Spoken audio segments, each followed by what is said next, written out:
Howdy y'all, JT here with RollToWound.com. In this tournament battle report, I take my Ogor Mawtribes to Atomic Hobby Shop in Cypress, Texas. So, stick around.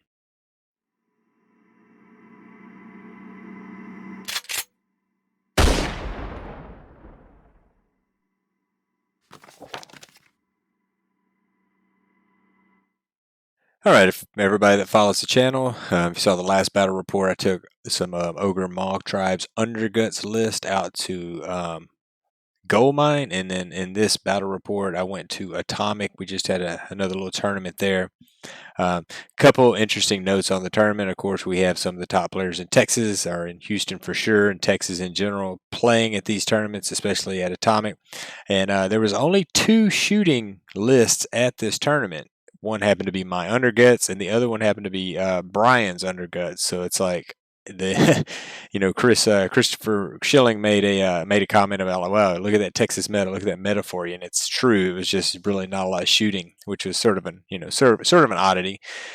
So if you watch the last battle report, this is basically the same army. I did a few tweaks, and I'll go over that in just a second. And I've got a little painting update, but we're still rocking and rolling with it. I'm going to end up taking Mawtribes to Slambo. That's where I'm headed. I love the wound pool of the army. Sort of my assessment from these two is that the wound pool is great. Things with a high armor save can be a problem, but things with low armor save, this army tends to light them up pretty well. And this is a late game army. It's one of those armies where maybe turn 1 and 2, you might not get any traction, but all of a sudden turn 3, 4, and especially 5, it's like, oh look, I have 60 wounds still on the board, and you don't. It's so I've sort of been seeing how that play style works. Anyway, I'll go over the list real quick, and then we'll get into a little see where I'm at on the painting, and then we'll get into game number 1. All right, so here we go. Here's the list, and remember, this list and all my opponents' list, including the winning tournament list, will be in the link in the description. It'll take you to the blog post, and I'll have all those lists. So if you see something you like, you can go down there, copy and paste it in, or whatnot. So I'm running Ogor Mawtribes Underguts. Mortal Realm is Ogu. Realm of Shadows, because that's where the Underguts sort of come from, and you'll sort of see my painting scheme, and the board will sort of match that. Grand strategy, hold the line. Not a big fan of that with my current list. It's just it's not the best, but it's not the worst. And running Inspired. We changed the list up. I put a Frostlord on the Stonehorn. The 3-up save is very beautiful. The extra wound is fine, and the spear attacks. Really, it's the armor save and the spear attacks. Running Metal Cruncher, which is a great mount trait, and the Noblar Blast Keg, which is not the worst artifact, one-use artifact in the whole world. I will admit that it's not a bad one-use if you got to take one. General is a Tyrant, Massive Scars, Trophy Rack, and Fate Seeker. And Hrothgorn rounds out my leaders and the Warlord Battalion. We're running 3 units of 20 Noblars and 3 units of Lead Belchers. The change from the last list is I dropped a unit of Noblars and basically put in the Frostlord, upgraded to the Frostlord. 3 Iron Blasters. We're running the Lead Belchers and Hunters, and 1980. So that's it. All right, here goes the current painting progress on the ogres, and I only got 4 models done so far, and I haven't even got them fully based. I'm still debating on exactly what I'm doing for the base. I got a pretty good idea, but haven't done it yet. But those are the ones so far. A little behind where I need to be, but I tell you what, painting those Iron Blasters, especially the 2 that were already built, and I couldn't get them apart because they were plastic glued. Yeah, that made it kind of rough. There was just so many little parts on it. And then got the Tyrant done. So some models, we're going to hit up the Lead Belchers next, and that'll feel a lot better. They should paint pretty quick. But there's current progress until I change my list.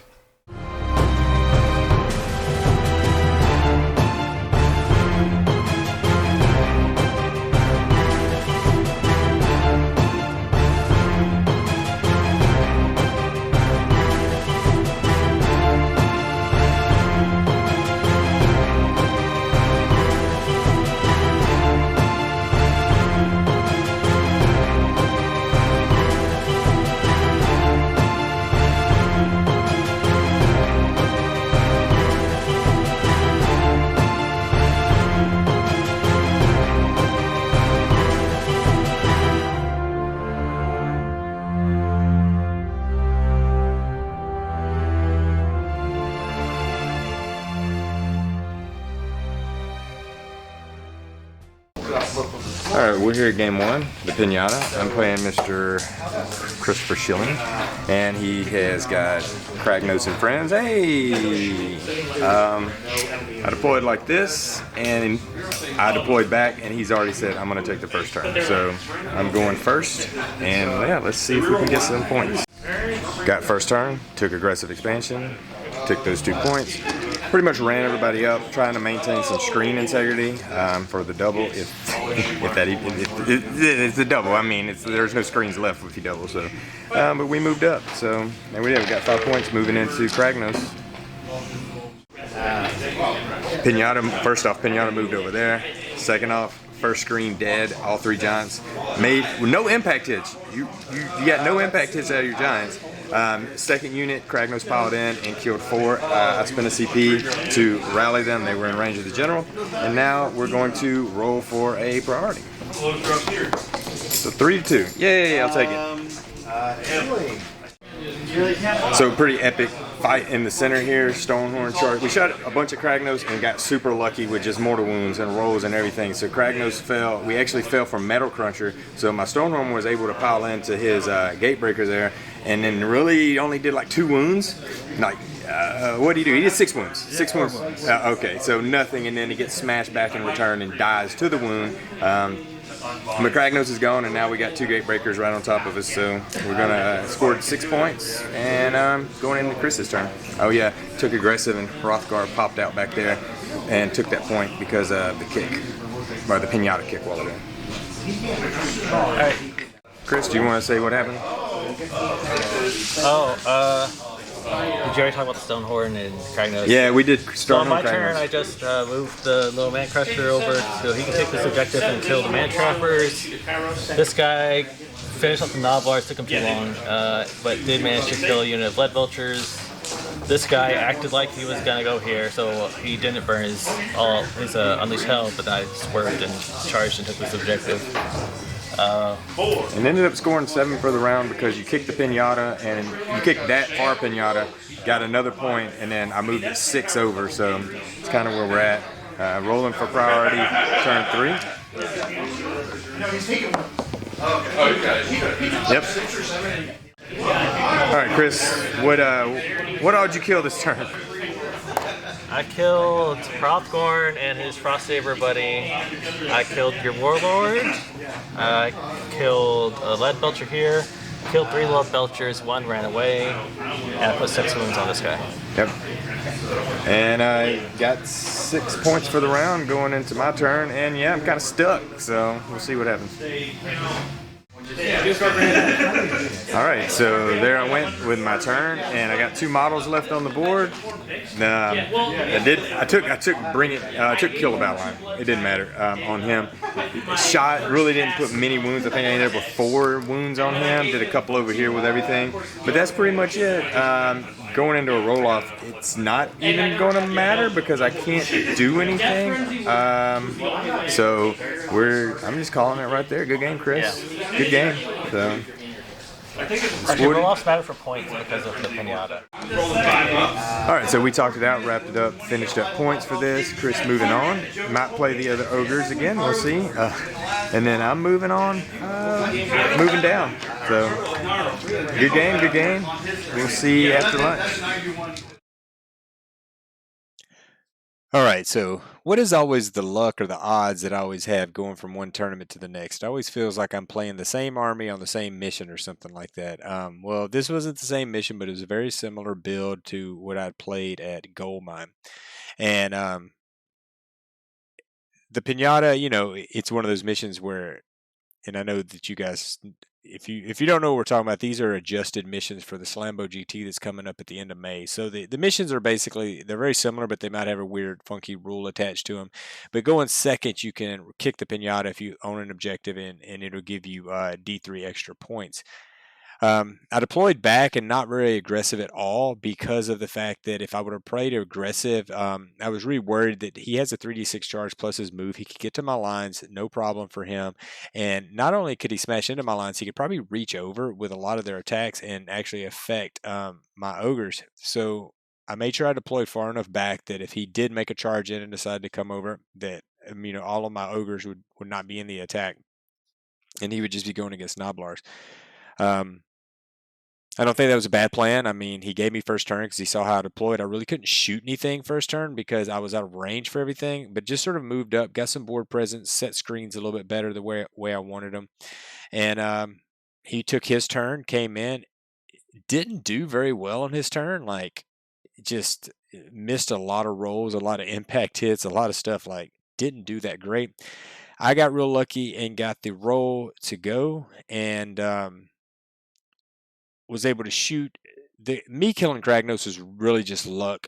One of the cannon shots he rolled double ones on for the armor save of Kragnos, and then I think I put like 7-8 wounds with the wound roll of it. It was a good roll for wound rolls, and just some other chip damage into Kragnos, and it had him down. I think I ended up throwing the barrel with the Noblar blast keg and impact hits with the Stonehorn, pretty much dropped Kragnos. So it was just a lot of really, I don't want to say lucky rolls on my end. It was more of Chris was rolling really below odds this game. He rolled a ton of ones for all sorts of stuff, and it was really odd. But dropping Kragnos wouldn't have been my first target, and I would have avoided Kragnos and took on the Giants. However, because of the way the board was set up and the way my Frost Lord was at, I didn't really have an option to go anywhere else, so it was go for Kragnos. Got lucky, and I popped him in the charge phase. However, when I did do my pile in, I was able to get a pile in and get to the Giant. I decided to do that because I still had the pile in. I still had his Stonehorn. I had a good amount of attacks, and I thought, hey, I can take a good 10 to 20 wounds off this Giant. That's worth it. Get in there. I had already finest houred, so I had a good save, a 2-up save going with a 5-up ward, and I just calculated. I said, this should be good. And then the better part was that on his turn, I've already locked that Giant, so he's only going to have one that's able to do much. And I still had some screen up on that south side, so I would have been protected. Didn't work out. I went into his Giant, did basically nothing, and then his Giant just ate the Frost Lord to the wound. It was close. And I actually did pretty poorly on. I don't think I rolled hardly any 5-ups, and I didn't roll any armor saves or anything that counted. So after that, it was his turn. Smashes in, and I'm still not in a bad spot. I mean, he was still taking out Noblars at this point in time, but once he got the double, he got into my lines, and it didn't table me, but it just took me down to, I didn't have anything. And if I would have won the priority again to that, I felt pretty good. I would have probably, by odds, it's always rolls, dropped one of the Giants, and that would have put me in a pretty good spot, I guess, for the rest of the game. However, don't work out like that. End up getting tabled pretty hard. So can't complain. Got a few points off this mission. This tournament is cumulative points, so I'll take my points, and I'll moving on to game number 2.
So we are here and we're playing Cascarones of Power, which is really just the Vice with some extra little rule in it. I'm playing Christian. He has Legion,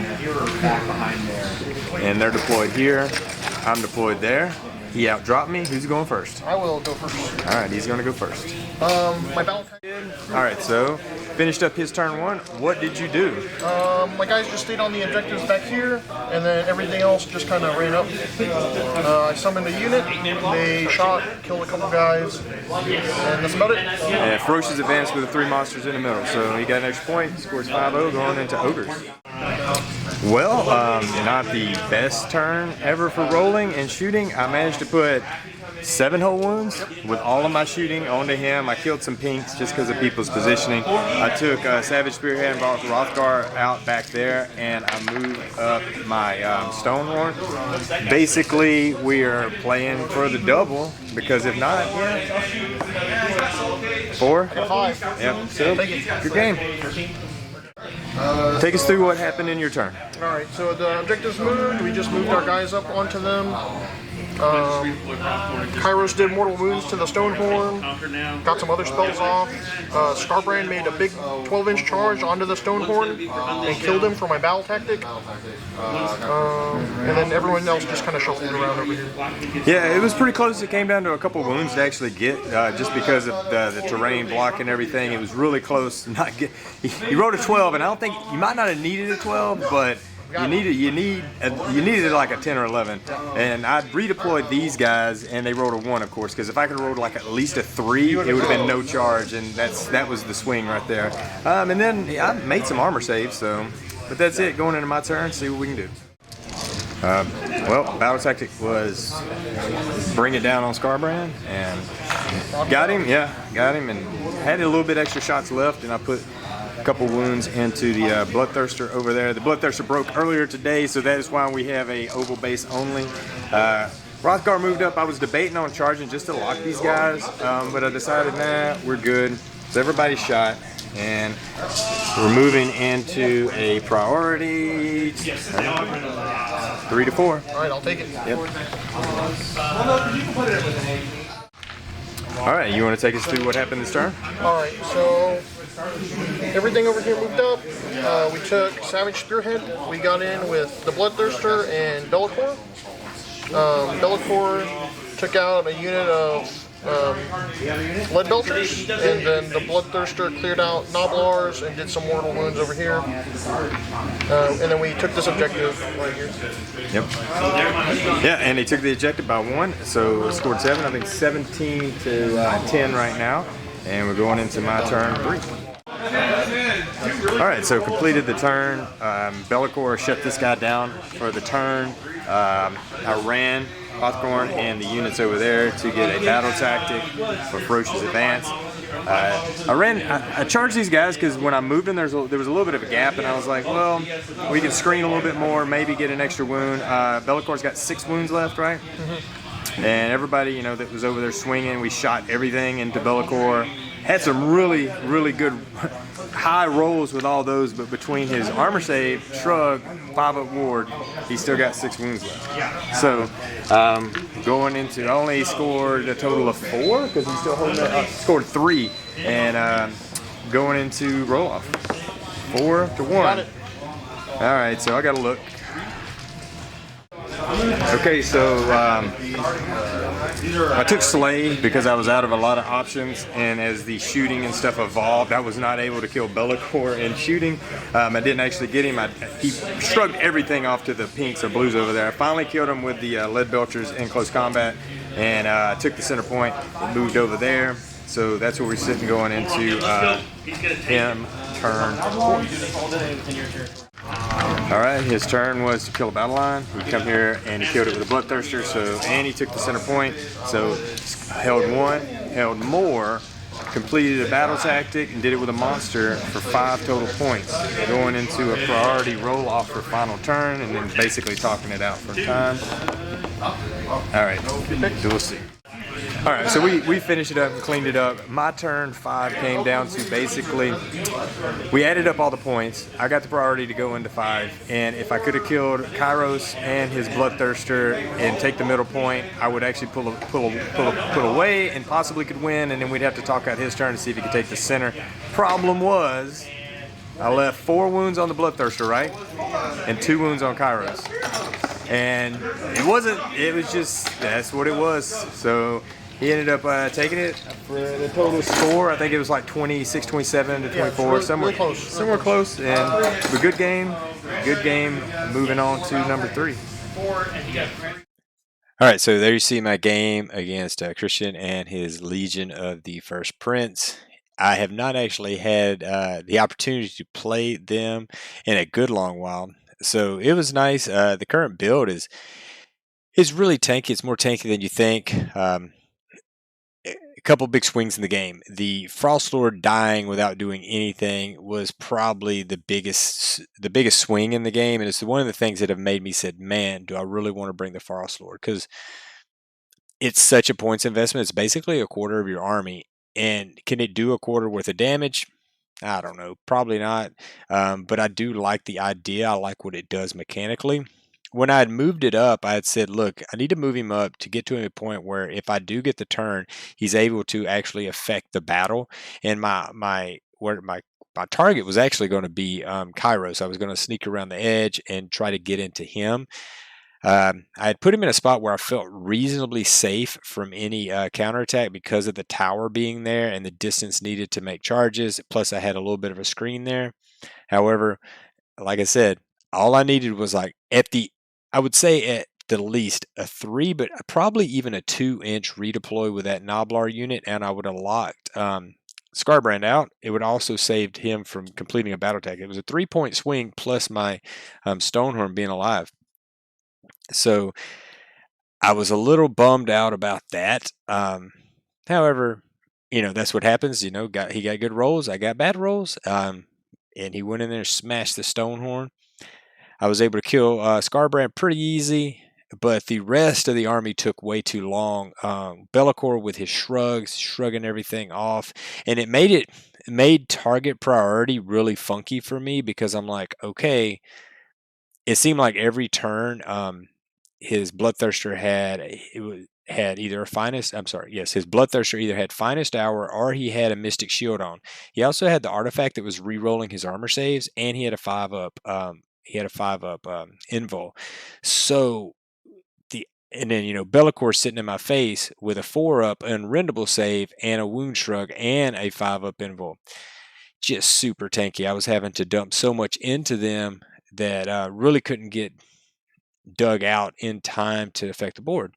However, we got to the end and it was like, hey, it was really close on that turn 5. Once again, this is a late game army where I've still got a lot of meat on the table, and it was like, well, if I can kill those 2 things, I actually are probably going to win the game. And the other end of it is I'd actually killed a unit of pinks, and which I didn't even calculate at that point in time. And if I'd have killed Kairos, that'd have been 1 for a monster plus another for it being a primary target or a target. So there was some extra points there that probably wouldn't have pulled back from, but wasn't able to do it. I dumped shots all in.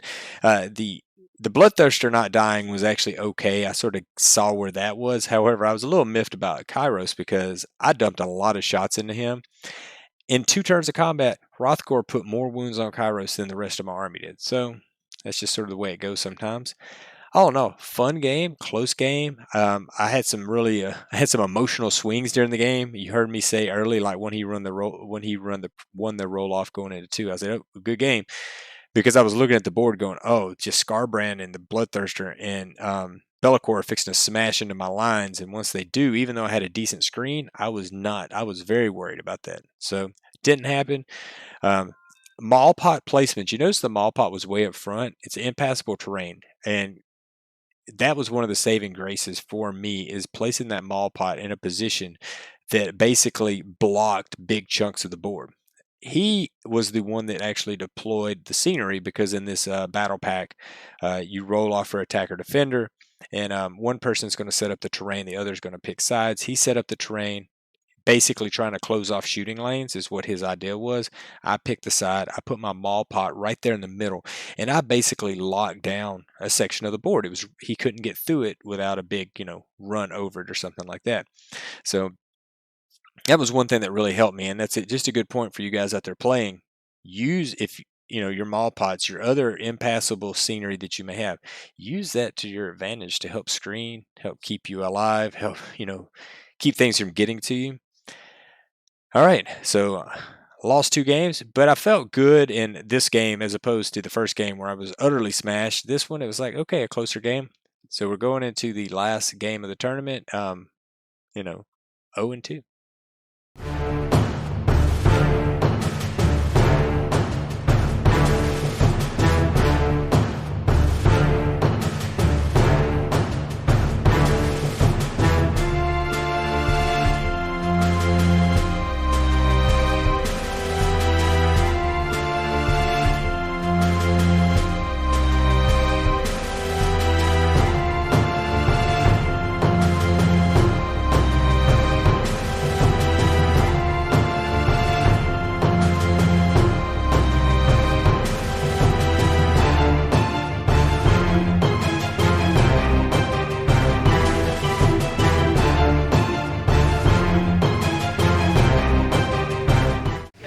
So I'm here with Peyton today, and we're set up like this. This is Savage Games, right? But it's the Slambo version, so it's got a different name. And we're deployed like this. He's playing Soulblight, a lot of wolves, Castelli, and this is what it is. Who's got first turn? Let's give it to you. All right, I'm gonna go first. My turn was super fast. I moved everybody up. I took 3 units in the middle and ran them. I got a couple shots with the lead belt. The iron blaster's off, but he made some saves, and I rolled kind of So no damage. I put 2 wounds on the knight over there, and that's all I did. I scored 1, 2, 3, 4, 5, 6, 7 from a battle attack. Yep. Sounds about right. And we're going into Soulblight turn. Battle Shock off CP it. Yep. So he got 7. He moved everybody up. Cast a few spells. Failed a couple charges with rerolls over here on these Blood Knights, so it kind of changes the decision making on coming in over here. These Blood Knights made the charge. They put 15 wounds on those guys, and going into a priority going into turn 2, right? Yep. I got it. I got a 6. I got a 6. Wow. All right. Wow. Woo. Well, I will take that. Yep. All right, so I got the double, and I didn't really do a lot with it, to be quite honest. My plan was to come over here and try to take a zombie dragon off the board, and I put some shots into it. I did 11 wounds off of 2 shots to Radikar, and he rolled 6 ward saves. 5 of the 5 of the 11, something like that? He only got a couple wounds. I only did a couple over here with all of that shooting. It was pretty mediocre. I got the zombie dragon out of 3 wounds, and he put 7 on me. I scored 5 for completing my battle tactic. Hrothgar is in the back corner over there, and for Savage Spearhead. And then we're going into his turn 2, which not where I wanted to be, but here we are. All right, so finishing up turn 2. He took Bring It Down on my Stonehorn. I found a Stalwart, and I kept the CP in the back pocket to basically all-out defense, but he roared, got his roar roll. Metal Cruncher went off. I only did 2, so he was down. The dragon was down to 1 wound. Yeah. And he charged everything in over there. Radikar finished off this unit of Noblars. The 2 units of Blood Knights came and took them. I'll use the CP just to keep the extra guys around. And he scored 1, 2, 3, 4, 5, 6, 7, 8 because yes, and you brought it down with a monster too. Yeah. So 9. So 9. Yep. Okay. So I'm at 16. Now we were just making sure we had the points right, and we went to a battle shock. I mean a roll off. It was 4-2. I'll take it, and kind of need to at this point. All right. All right. So I got the turn, and I cannot complain about what happened. I took broken ranks on the unit here. And just because of the way I was set up, I wasn't for sure. He had 5 wounds or 6 wounds left on your Vampire Lord. 5. He had 5 because he had healed him back up a little bit, and I wasn't for sure I could do enough damage to go and kill him. So I didn't take Slay the Warlord. I took Bring It Down, and a combination. I shot all over the board. Didn't really do too much to Blood Knights. I killed a couple here. I killed a couple back there, but one of the cannon shots made it through. Did big damage on the Vampire Lord. Took him out. Managed really good charge rolls with all these units and did pretty solid impact hits, even rolling sixes. And then just the combat with the bludgeoning blows, I took out all of those knights, and so scored 1, 2, 3, 4, 5, 6, going into Soulblight turn 2. All right, so his turn, he took Conquer over here, and he calculated it out, and it was like the wolves were going to take it because we measured everything, but he had Lycan cursed one of these guys and killed the last one with 1 wound on it, and I was able to pile in and get a couple more bodies over there, so we tied at the point 10 to 10, so I maintained control of it. He brought the Blood Knights back there and took out Hrothgar. I piled in with them, didn't do anything, and this is sort of how the table is set. Scored 1 for that turn, and we're going into turn... Scored 3 for this turn. Yeah, I'm sorry. Yeah. No battle attack, you scored 3. Yeah. Right. Hold 1, hold 2, there you go. And you're up to 19. 19. 19, 18. And roll. No point. Oh my god. All right, so my turn. I took Conquer to take this point back over, and I sort of spread some shooting around a little bit. Took some of these wolves down some, shot at those wolves a little bit, and then we charged in, did some more wounds. I run my unit of ogres over there and took that point with an auto run, and I took 9 total points for the turn, going into Soulblight turn 3. Alright, his turn was super quick. Took Savage Spearhead, couldn't quite fit it, and we retook that point over there, but we're going in the roll-off turn 4. Yeah. Turn 5. 6. 3. Alright. He got it 39-30. Alright, pretty close. Yeah. Alright, so we wrapped the game up, and we talked out pretty much the last turns, just figuring out who could get battle point. Oh, you can pick it up. Just who can get what points and tactics and stuff like that, and we sort of talked things out. But good game, fun game. 3. He got 5. 3. 5. So first off, I want to address an error that I made during this game. In turn 3, I took for my battle tactic to conquer the point. I couldn't have done that because I never lost control of the point. As we discussed at the end of turn 2, that, hey, he took the point, he was going to take the point, but I was able to pile in 1 more ogre, and I tied him on the number, and he wasn't able to do that. I guess going into my turn, because obviously, guys, between these little videos, there's usually a 20 or 30 minute gap sometimes. And I guess going into my turn, I had just taken for granted, forgot. I have really no excuse other than probably was tired or not thinking, and said, hey, I'm going to conquer that point. Because in my mind, he had taken it. I should have been able to do that battle tactic. Of course, I had other options. I could have took Conquer on his home point because I ended up taking that anyway with just a run. There was even no combat involved there. I could have took something else, but I did not. So my bad. I apologize. I don't think it affected the overall points total, but it did probably would have an effect on the game. Another error that we actually talked about this right after the game was that, and Peyton's, from my understanding, a little bit of a newer player. And when we rolled into turn 3, I won the priority and took it. He could have burned one of those center points, and of course he should have burnt the one that I was on top of because he had all his forces to my left. He should have burnt my right point. I totally didn't even think about it, saying, hey, are you going to burn a point, or acknowledging that. I'll be quite honest, I didn't even think about it until the end of the game when we started talking through the points. I was sort of going over some of my thoughts on Soulblight and how he played the mission. And I realized, like, oh my goodness, you should have burnt that point. It would have changed the dynamic of the whole game. So I apologize for that too, because that 100%, I should have been on my toes a little bit better and said, hey, there's a point, burn it.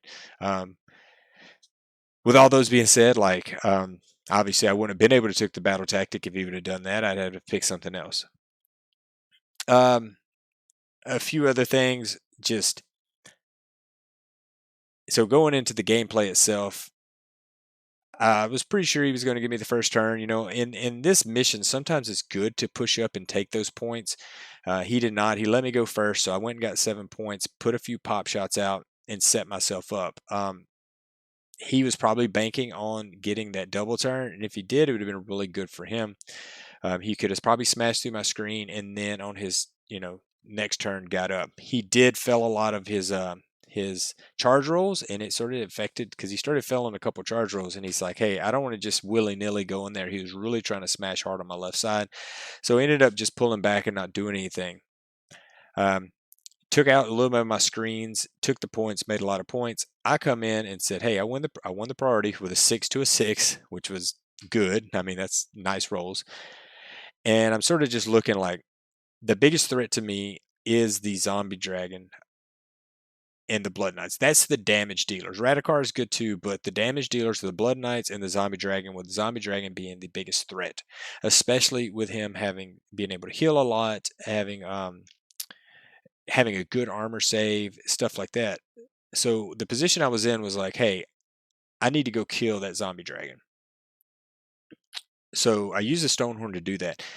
And just a mix of just good saves on him, bad rolls on me. He was left, and plus I did some shooting prior to this through the blast keg, all that stuff. He was down to 1 wound at the end of that combat, and that's it. And I was like, ooh, that's not good, because I felt okay if I would have one-shotted him, got him off the board, and then have to deal with the return fire from the Blood Knights and Radikar, the Wolves, whatever we've been left. I was like, okay, that's not the best scenario, but I can tank a lot of that possibly.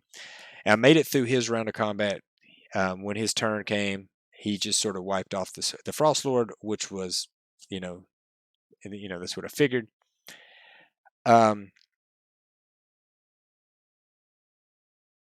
So as the game progressed, I got lucky with some priority rolls. I got lucky with some impact hits, and I started wearing him down. I started taking Blood Knights out, and that really allowed me, once that damage, with the Vampire Lord dying and the Blood Knights going down, taking out a unit of his wolves, I had really wore a lot of his combat potential down, and I started, shifting onto the board and, trying to get some board presence. Obviously, ended up winning, but it was still a somewhat close game. 9 points on this is not, it seems like a big swing. It's not that big of a swing at all. It was a very fun game.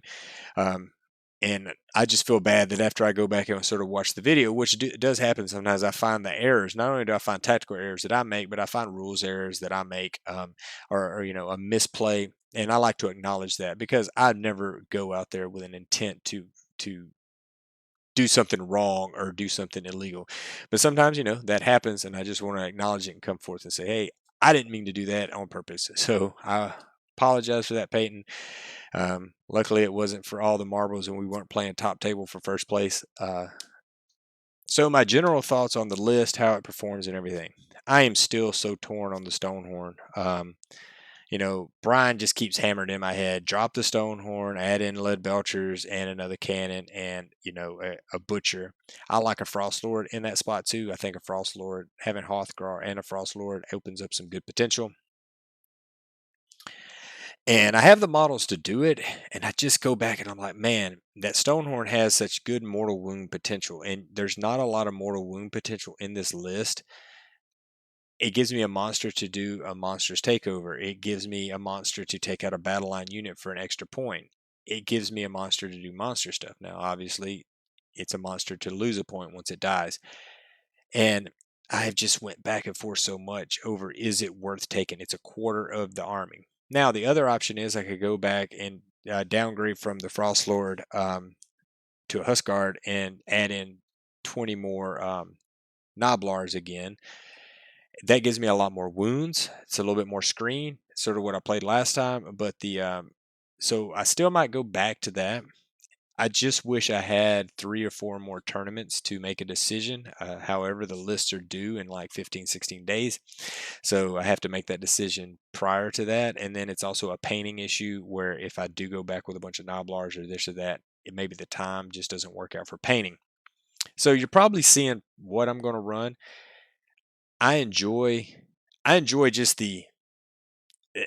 this army is just very meaty. I mean, obviously, it's just a meaty army. It just sort of does what it does. There's not a lot of flash. There's not a lot of flare. It's just sort of like, hey, I'm a lot of wounds, and I shoot and hit a lot. And it's just sort of come beat me up, and whoever's the last man standing is going to win.